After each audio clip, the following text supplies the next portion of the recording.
Dear student, welcome you all. Class 11th के सभी student का स्वागत है। डियर स्टूडेंट, आपने अभी अभी बोर्ड एग्ज़ाम क्लियर किया है और क्लास 11th में आप एडमिशन लेने वाले हैं, तो आपका स्वागत है। आपने जो 10th में अच्छी मेहनत की उसका रिज़ल्ट आपके सामने है और अब आपने साइंस स्ट्रीम में मैथमेटिक्स ग्रुप में एंट्री ली है। तो मैं मैथमेटिक्स टीचर हूँ, तो being as a mathematics teacher I welcome you all. हम डियर स्टूडेंट मैथमेटिक्स पर खूब डिस्कशन करेंगे। अभी तक 10th में आपका इंटरेस्ट रहा है मैथमेटिक्स के फील्ड में और आपने वहाँ काफ़ी अच्छी प्रगति की है। देखिए, मैथमेटिक्स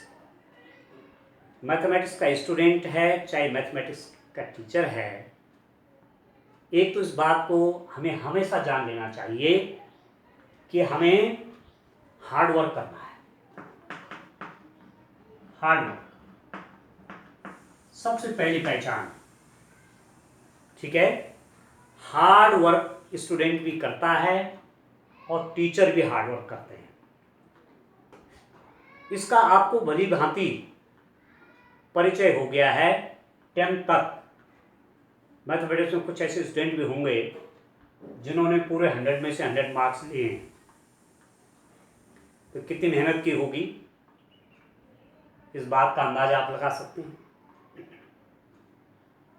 तो ये मैथमेटिक्स एक ऐसा सब्जेक्ट है, यदि आपने इसकी ठीक से साधना कर दी जो इसके लिए चाहिए, तो ये आपको सीधे टॉप पर पहुंचा देता है। क्वेश्चन सही है तो सही है, पूरे मार्क्स। ऐसा नहीं है कि 5 मार्क्स का क्वेश्चन है तो सही भी लिखा है तो 4 मार्क्स आ जाएंगे, नहीं, सही है तो पूरे 5 मार्क्स मिलेंगे, 5 नहीं 5। ठीक है दोस्तों, तो एक बात हमको याद रखनी है, मैथमेटिक्स पढ़ने के लिए एक तो स्टूडेंट को हार्ड वर्क करना होगा, दूसरा रिपीटिशन पर उसका ध्यान होना चाहिए, रिवीजन। ठीक है, दूसरी किस चीज पे फोकस होना चाहिए, रिवीजन पर फोकस करना चाहिए। आप सब्जेक्ट मैटर को लगातार रिवाइज करते रहें। ठीक है, ठीक है ना। जितना ज़्यादा जो स्टूडेंट रिवीजन करता है उस स्टूडेंट के उतने अच्छे मार्क्स आते हैं। ये सब्जेक्ट अपने आप में सरल विषय है, सिंपल सब्जेक्ट। मतलब कहने का मतलब हुआ कि एक प्रकार का इल्यूशन है, एक प्रकार का भ्रम है कि मैथमेटिक्स कठिन होती है। ये बात नहीं है, ये बात बिल्कुल सही नहीं है। एक सरल विषय है। हम कभी कभी क्या करते हैं कि इसके जो वेरिएबल्स हैं, वेरिएबल आप पढ़ते हैं, फंक्शन आपने पढ़े हुए, वेरिएबल आपने पढ़े हैं, तो वेरिएबल को हम कभी कभी ठीक से समझ नहीं पाते हैं और मैथमेटिक्स की गलत व्याख्या कर लेते हैं। देखिए, मैथमेटिक्स के लिए क्या चाहिए, मैं आपसे कह रहा हूं, एक तो हार्ड वर्क चाहिए और एक डिस्टेंट रिवीजन चाहिए। सर ने कोई लेसन पढ़ाया, या जैसे आजकल तो टाइम क्या चल रहा है, लॉकडाउन का टाइम चल रहा है, तो आप क्लासरूम में तो है नहीं, परंतु ऑनलाइन टीचिंग के माध्यम से टीचर आपको घर पर सब्जेक्ट मैटर पर्याप्त उपलब्ध करा दे रहे हैं। ठीक है, आपका सारी पढ़ाई आपकी चल रही है किसके माध्यम से, ऑनलाइन टीचिंग के माध्यम से सब पढ़ा जा रहा है।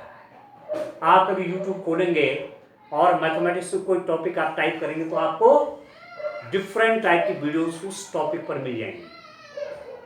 तो ये काम पहले से चल रहा है, ये कोई नई बात नहीं है कि अब ऑनलाइन पढ़ाई हो रही है, नहीं, ये प्लेटफॉर्म बहुत लंबे समय से डिफरेंट सब्जेक्ट टीचर्स कर रहे हैं और स्टूडेंट उसका भरपूर लाभ भी ले रहे हैं। ठीक है, कोई फॉर एग्जांपल आपको मैथमेटिक्स में कोई चैप्टर, फॉर एग्जांपल मैं क्लास 10 का एक चैप्टर ले लेता हूँ, क्वाड्रेटिक इक्वेशन। आप उसको ठीक से समझना चाहते हैं, आपने क्लास में समझा पर आपने ठीक से नहीं समझा, या जिस दिन वो चैप्टर पढ़ाया गया आप उस दिन क्लास में नहीं थे, अब आप क्या करेंगे, आप यूट्यूब चैनल पे जाइए, वो टॉपिक क्वाड्रेटिक इक्वेशन वहाँ टाइप करिए, आपके पास डिफरेंट वीडियोस मिल जाएंगी डिफरेंट टीचर्स की। आप समझिए, एक वीडियो समझ में नहीं आ रहा दूसरा खोलिए, तो निश्चित ही कोई ना कोई वीडियो आपको ऐसा मिल जाएगा वहां जो आपको बड़े आसान ढंग से क्वाड्रेटिक इक्वेशन समझा देंगे। ठीक है दोस्तों, तो मेरा कहने का मतलब ये है कि जब मैथमेटिक्स की स्टडी आप शुरू करते हैं तो पहले तो आप क्लास में कंटिन्यू आपको करना है। आप अपने टीचर को ठीक से समझिए कि वो जो भी टॉपिक पढ़ाना चाह रहे हैं आप उसको ठीक से समझें। यदि आपको क्लियर नहीं हो रहा है तो आप पुनः रिपीटेशन के लिए अपने सर से रिक्वेस्ट कर सकते हैं। एक बार तो क्लास में आपने समझ लिया, उसके बाद स्टूडेंट उस टॉपिक को रिपीट करने की आवश्यकता होती है। मैथमेटिक्स पढ़ने के लिए मैं क्या कह रहा हूं, एक तो पहले आप लेसन को समझिए, जो भी टॉपिक है उसको समझिए, समझ में आ गया, ठीक है। यदि आप उसको घर जाके पढ़ेंगे नहीं, एक दो दिन ऐसे छोड़ देंगे, 2-4 दिन 4 दिन 6 दिन ऐसे हो गया, तो धीरे धीरे वो दिमाग जो आपका मस्तिष्क है उससे वो मैटर धीरे धीरे इरेज होने लग जाएगा, गायब होने लग जाएगा वहां से, और आपने रिवीजन नहीं किया तो मैटर पूरा दिमाग से निकल जाएगा। आपको लगेगा कि पढ़ा था, ऐसा पढ़ा था मैंने, पर आप दिमाग में वो चीज नहीं। और डेली डेली मैथमेटिक्स टीचर लगातार नए पढ़ाते जा रहे हैं, अब आपने यहाँ का रिवीजन नहीं किया और अब आगे बढ़ गए, पीछे का छूट गया, अब आगे जाते जा रहे हैं, पीछे छूटता जा रहा है, आप उसका रिवीजन नहीं कर रहे हैं, और तब जब एग्जाम नजदीक आता है उस समय स्टूडेंट को होता है कि अब कैसे होगा, और तब एक रिजल्ट इन जनरल स्टूडेंट निकालते कि मैथ्स कठिन है। ऐसा नहीं है, गलती कहां पर हम लोग करते हैं, जहां रिवीजन छूट जाता है। इसमें कंटिन्यूटी आपको रिवीजन की आवश्यकता है। जैसे कहते हैं ना कि साधु संत तपस्या करते हैं, साधना करते हैं, ठीक है, और अपने उद्देश्य को प्राप्त करते हैं। तो मैथमेटिक्स में भी लगातार प्रैक्टिस, साधना मतलब प्रैक्टिस, ठीक है। अब आप लगातार प्रैक्टिस करते जाएंगे तो कोई कारण नहीं है स्टूडेंट कि आपको कोई प्रॉब्लम हो जाए। मैथमेटिक्स आपको बहुत इजी लगने लग जाएगा, सबसे आसान सब्जेक्ट मैथमेटिक्स लगने लग जाएगा। तो गलती कहां हो रही है, गलती होती है यहां जब हम रिवीजन नहीं करते या बहुत कम करते हैं, उसके कारण ये लगता है कि मैथमेटिक्स एक कठिन विषय की श्रेणी की ओर जा रहा है। तो आप अपना रिवीजन बढ़िया रखिए, तो मैथमेटिक्स में आप कभी भी मात नहीं खा सकते, ये गारंटी के साथ हम कह रहे हैं। मुझे भी टीचिंग करते करते लंबा एक्सपीरियंस हो गया स्टूडेंट के बीच में, तो इस बात को मैं गारंटी के साथ कह सकता हूं कि यदि आप क्लास कंटिन्यू अटेंड करते हैं, क्लास को ध्यान से समझते हैं और रिवीजन कंटिन्यू मैटर का करते रहते हैं, मैथमेटिक्स का कंटिन्यू रिवीजन होता जा रहा है, तो कोई कारण नहीं है कि आप मैथमेटिक्स में बहुत अच्छा स्कोर नहीं कर पाएंगे। 100% आप स्कोर करेंगे बहुत अच्छा, ठीक है दोस्तों। तो ये चीज हमें देखनी है। क्लास 10 आपने पार कर लिया, ये बोर्ड का एक बहुत बड़ा स्टेप, फर्स्ट टाइम आप बोर्ड में प्रवेश करते हैं और वहां आपने क्लियर कर दिया, ये बहुत बड़ी उपलब्धि है आपकी, ये जीवन की पहली उपलब्धि है। अब आगे इसको और स्ट्रॉन्ग करना है। मैथमेटिक्स के स्टूडेंट जब आप 11th पढ़ेंगे, 12th पढ़ेंगे, तो 12th में ही आपकी इंजीनियरिंग की शुरुआत हो जाती है, ठीक है। 12th क्लास मैथमेटिक्स ग्रुप से करने के बाद आपके लिए इंजीनियरिंग की ब्रांच खुल जाती है। आप जेईई,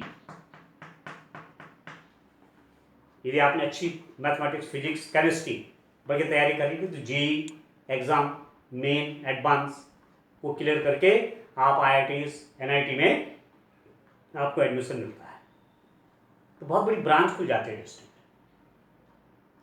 तो आप बड़े ध्यान से करिए क्लास 11 से ही, क्योंकि जो आपका जेई का पेपर आता है तो क्लास 11 12 ये मैथमेटिक्स तो होती है वहाँ, तो यहाँ आप उसको पूरे ध्यान से समझिए, फंडामेंटल आप क्लियर करना है आपने, और थोड़ा सा जितना आप हाई स्कूल पढ़ते थे उससे ज़्यादा आपको यह पढ़ना होगा, ठीक है। मेहनत करने से हमने पीछे नहीं होना है, मेहनत तो हर जगह हो गई। जो बच्चा इंजीनियरिंग में निकल जाता है, जेई में निकल जाता है, IITs में निकल जाता है, NIT में पहुंच जाता है, वहां भी तो बहुत मेहनत है, ठीक है। थ्योरी के साथ साथ उसके बाद प्रैक्टिकल, कितने लंबे लंबे समय तक प्रैक्टिकल चलते हैं, तो मेहनत तो बहुत करनी पड़ेगी। सर्विस में आदमी चला गया, वहाँ भी बहुत मेहनत करनी पड़ती है, तो मेहनत तो हर जगह करनी पड़ेगी। तो मैं आपसे ये कह रहा हूँ कि क्लास 11 में अब आप पहुँच गए, मैथमेटिक्स आपने ग्रुप ले लिया है, ठीक है, फिजिक्स है, केमिस्ट्री है, मैथमेटिक्स आपके सब्जेक्ट हैं, तो अब पढ़ाई स्टार्ट अभी से शुरू कर देते हैं, ठीक है। स्कूल नहीं चल रही कोई बात नहीं, हम ऑनलाइन करेंगे, व्हाट्सएप के माध्यम से वीडियो भेजेंगे, यूट्यूब के माध्यम से आपके पास वीडियो आएंगी, और आप अपना मेहनत शुरू कर दीजिए, ठीक है दोस्तों। तो मैं आपको आज फंडामेंटल थोड़ा बता रहा था कि मैथमेटिक्स हम कैसे पढ़ें, ठीक हो गया। अब देखिए, अब मैं थोड़ा सा टॉपिक की ओर आता हूँ स्टूडेंट, मैं सोच रहा हूँ कि आज से शुरुआत कर दें, ठीक है। हमारा क्लास 11 में पहला चैप्टर है सेट्स। सेट मीन्स हिंदी में कहते हैं समुच्चय, और ये शब्द जो है सेट, ये कॉमन शब्द है, आपने सुना होगा, कप सेट सुना होगा आपने, कप सेट, ठीक है। ऑब्जेक्ट का कोई सेट, या आपने सुना होगा सोफा सेट। सेट शब्द से आप पहले से ही परिचित हैं, ठीक है। मैथमेटिक्स की लैंग्वेज में ये क्या है सेट? एक्चुअली एक मैथमेटिशियन थे जॉर्ज कैंटन, जर्मन मैथमेटिशियन थे जॉर्ज कैंटर।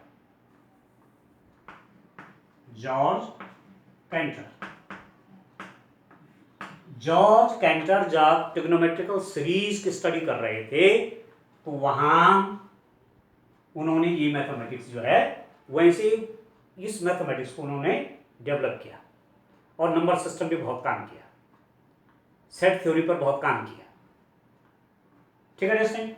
अभी ये जो सेट आप पढ़ते हैं, इसका बहुत बड़ा यूज जब नेक्स्ट चैप्टर आप पढ़ेंगे, रिलेशन एंड फंक्शन,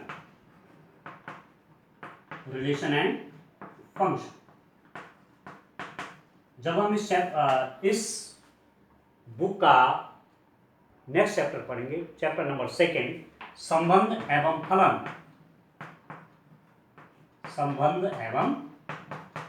फलन, जब इस चैप्टर को पढ़ेंगे तो वहां हमें सेट की बहुत आवश्यकता पड़ेगी। जब आप प्रोबेबिलिटी पढ़ेंगे,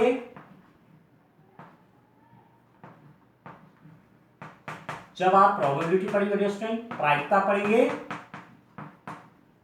ठीक है, तो वहां भी आप सैंपल स्पेस बनाते हैं, वहां भी आप इवेंट बनाते हैं, ठीक है। आपने कहा एक डाइस थ्रो किया गया, एक डाइस फेंका गया, ठीक है, और उसमें इवन नंबर की प्रोबेबिलिटी निकालनी है। डाइस फेंका आपने, ठीक है, डाइस फेंकने में आप क्या देखना चाह रहे हैं? आप देखना चाह रहे हैं कि इवन नंबर आने की क्या प्रोबेबिलिटी है। तो सबसे पहले आप वहां सैंपल स्पेस बनाते हैं कि 1 2 3 4 5 6, क्योंकि कोई डाइस जब थ्रो किया जाता है तो आउटकम्स क्या क्या हो सकते हैं? 1 आ सकता है, 2 आ सकता है, 3 आ सकता है, 4 आ सकता है, 5 आ सकता है, और 6 आ सकता है। और हमको पूछा गया कि इवन नंबर आने की प्रोबेबिलिटी, तो यदि इवन नंबर आने की इवेंट, उसको हम इवेंट कहते हैं, कोई घटना, ठीक है, इवन नंबर सम संख्या आने की घटना को मैं ये ए से दिखाऊं, तो आपके पास इवन नंबर होते हैं 2 4 और 6, ठीक है। और आप जानते हैं ये तो फेवरेबल हो गए ना आपके। 2 आ गया तब भी आप विन करते हैं, 4 आएगा तब भी आप विन करते हैं, 6 आएगा तब भी आप विन करते हैं। डाइस के थ्रो में यदि इवन नंबर 2 आए तब भी इवन हो गया, 4 आए तब भी इवन है, 6 आए तब भी इवन है। ठीक है, तो फेवरेबल हो गए। तो प्रोबेबिलिटी क्या होती है? Number of favourable event divided by total number of elements in the sample space. ठीक है, probability of A, number of elements in A में जो एलिमेंट्स हैं उनकी संख्या वो कितनी है? 3। और सैंपल स्पेस में कुल कितने एलिमेंट हैं? 6। तो इवन नंबर की प्रोबेबिलिटी हो जाएगी आपकी 1/2। आपने 10th में पढ़ा है ऐसा। ठीक है, यहां जो मैंने यूज किया है ये कर्ली ब्रैकेट के अंदर जो नंबर रखे 1 2 3 4 5 6, यही तो है सेट। ये भी सेट का रिप्रेजेंटेशन है, ये भी सेट का रिप्रेजेंटेशन है। ये सेट है, कैपिटल लेटर में इनको डिनोट किया जाता है। तो जब हम प्रोबेबिलिटी का स्टडी करेंगे तो वहां भी हमको सेट की आवश्यकता पड़ेगी। रिलेशन और फंक्शंस को जब आप स्टडी करेंगे वहां भी आपको सेट की आवश्यकता पड़ेगी। जब हम इनइक्वालिटीज करेंगे और समीकरण वाला चैप्टर करेंगे, ठीक है डस्टिन, और समीकरण वाला चैप्टर करेंगे तो वहां भी हमको सेट की आवश्यकता पड़ने वाली है। ठीक हो गया? तो अब सेट क्या है, मैं आपसे कह रहा हूं कि जनरल में आप समझते हैं। माना आपने कहा ग्लास सेट, आप मार्केट गए, आपने शॉपकीपर को कहा कि एक सेट दिखाना, जरा ग्लास का एक सेट दिखाओ या कप का एक सेट दिखाओ, कहते हैं ना आप ऐसा। ठीक है, तो हमारे पास भी जो वर्ड है सेट, इसका कंसेप्ट तो देखो। ठीक है, तो क्या वही सेट मैथमेटिक्स का सेट भी है? उस सेट और इस सेट में थोड़ा अंतर है, डेफिनेशन में अंतर है। हमारे यहां जो सेट होता है, set means collection of objects, वस्तुओं का संग्रह। ठीक है, सेट मतलब कलेक्शन ऑफ ऑब्जेक्ट, कुछ ऑब्जेक्ट आपने कलेक्ट कर दिया, सेट हो गया। मैथमेटिक्स में इसकी डेफिनेशन क्या है? Set is a collection of well defined object, well defined objects. ठीक है, समुच्चय वस्तुओं का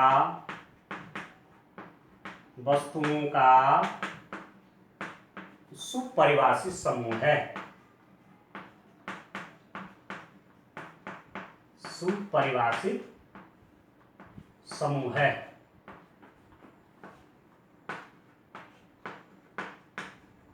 ठीक है दोस्तों, ये डेफिनेशन हो गई। ये डेफिनेशन आप तैयार करिए, इंग्लिश में ऐसा लिखेंगे, set is a collection of well defined object, समुच्चय वस्तुओं का सुपरिभाषित, देखो वेल डिफाइंड शब्द और सुपरिभाषित शब्द। समुच्चय वस्तुओं का समूह है, ऐसा भी काम है, समुच्चय वस्तुओं का सुपरिभाषित समूह है। Set is the collection of well defined object का कलेक्शन है। अब वेल डिफाइंड जो वर्ड है या सुपरिभाषित जो शब्द है, इसके अपने बहुत मीनिंग है। सुपरिभाषित मतलब एक प्रकार के डेफिनेशन है मैथमेटिक्स की। जैसे माना फॉर एग्जांपल मैंने कहा कि वॉवेल्स, देखिए इंग्लिश अल्फाबेट पे ये वॉवेल्स है, AEIOU। यदि इन 5 में ये जो 5 हैं, कोई भी कहीं पर ए लिखा रहेगा तो कोई भी कह देगा क्या है, वॉवेल है। ई है तो वॉवेल है, आई है तो वॉवेल है, ओ है तो वॉवेल है, यू है तो वॉवेल है। तो वेल डिफाइंड है कि नहीं है?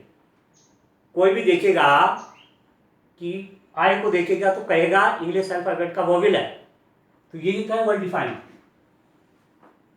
ठीक है, आपने रिवर ली, रिवर नदियां, भारत की नदियां, अब वहीं पर गंगा है एक नाम देखा आपने गंगा, तो आपके दिमाग में सबसे पहले आ जाता है गंगा। गंगा मतलब ये तो भारत की नदी है, तो वेल डिफाइंड है कि नहीं है?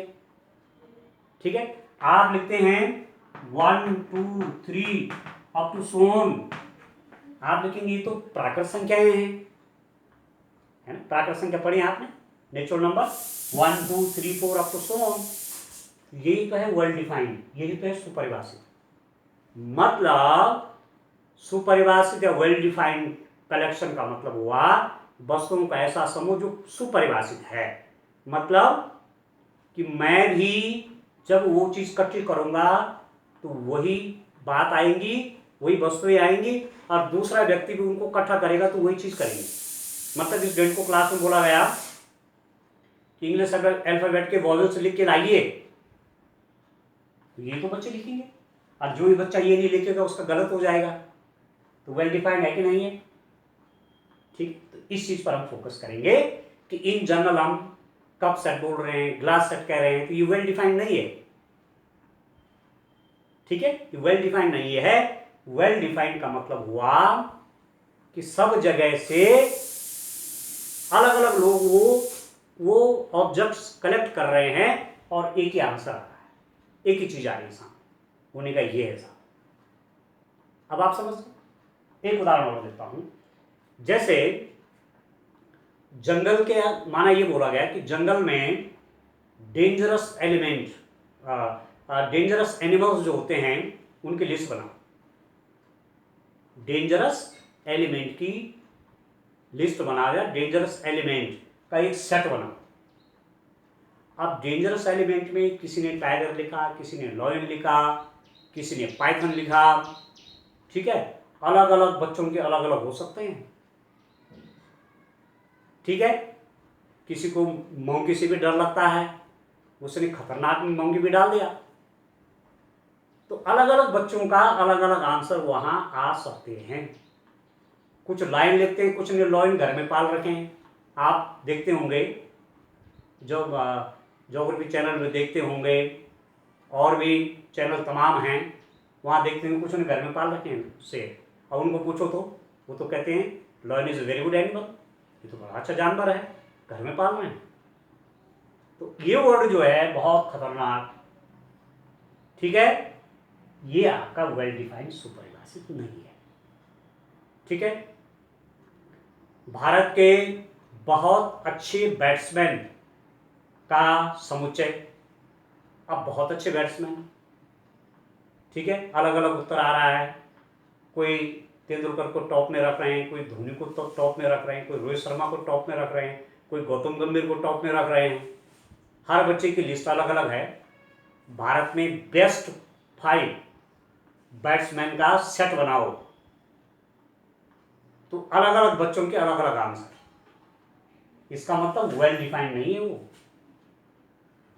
ठीक है, दुनिया के प्रतिष्ठित राइटर का सेट।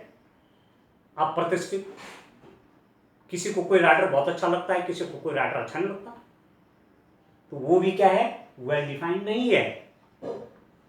सेट हमको ऐसा बनाना है जो कि वेल डिफाइंड हो। ठीक है, जैसे कि दुनिया के देशों का एक सेट बन जाए, तो दुनिया के तो देश सब पता है ना सबको, कहाँ पर ऑस्ट्रेलिया है, कहाँ फ्रांस है, कहाँ इंग्लैंड है, कहाँ यूएसए है, ये कंट्री सब आएंगे। ठीक है, वर्ल्ड में जो कंट्रीज है उनकी कैपिटल्स का सेट बनाओ, वेल डिफाइंड है। ठीक है, इंडिया के जो स्टेट हैं उनको लिखिए, वो भी एक सेट है, क्योंकि आंसर एक है। सब जगह से स्टूडेंट का वही आना चाहिए, जिसका वो सारी स्टेट का नाम नहीं लिखा तो वो सेट सही नहीं माना जाएगा। तो ये वर्ड क्या है, ये वेल डिफाइंड है। ठीक है, तो आज पहला दिन है, इसलिए थोड़ा शुरू कर दिया है। आप बुक ले लीजिए, 11th क्लास में ये बुक आपकी है, सीबीएसई में इंग्लिश मीडियम की होगी, उत्तराखंड बोर्ड में आपकी गणित कक्षा 11 के लिए पाठ्य पुस्तक, केवल एक बुक है। इसमें 16 चैप्टर हैं। फर्स्ट चैप्टर आपका सेट्स का है, और लास्ट चैप्टर आपका कौन सा वाला है, लास्ट चैप्टर आपका प्रोबेबिलिटीज वाला होगा, ठीक है। लास्ट चैप्टर आपका 16 वाला प्रोबेबिलिटी वाला है, प्रायिकता वाला। तो बुक आप ले लीजिए, ठीक है। कॉपी अपने लिए मार्केट से मोटी वाली बनानी है, रजिस्टर बनाना है मोटा वाला, क्योंकि मैथमेटिक्स के लिए पतली कॉपी नहीं चलती। थोड़ा सा आपका रिकॉर्ड भी तो चाहिए, तो मोटा रजिस्टर लेना है, उसमें काफी समय तक काम जाएगा, ठीक है। और आज से डियर स्टूडेंट काम प्रारंभ कर लीजिए। आज आप सेट की डेफिनेशन लिख लीजिए, ठीक है। एक सेट मैंने आपको बना के दिखाया, V इक्वल टू AEIOU, ठीक। सेट को कैपिटल लेटर से डिनोट करते हैं, देखो V से दिखाया कैपिटल लेटर, और इसको कर्ली ब्रैकेट के अंदर रखते हैं। मंझला कोष्टक होता है ना, कर्ली ब्रैकेट, कर्ली ब्रैकेट के अंदर सेट्स के एलिमेंट्स को रखा जाता है, ये भी याद रखेंगे। और जो एलिमेंट्स होंगे इनको बोलते हैं सेट के एलिमेंट्स, इनके बीच में कॉमा कॉमा का चिन्ह बनाते हैं, ठीक है। तो और डिटेल में सेट्स पर मैं नेक्स्ट लेक्चर में और डिटेल में आपसे बात करूंगा। आज के लिए इतना काफी है। Thank you, bye.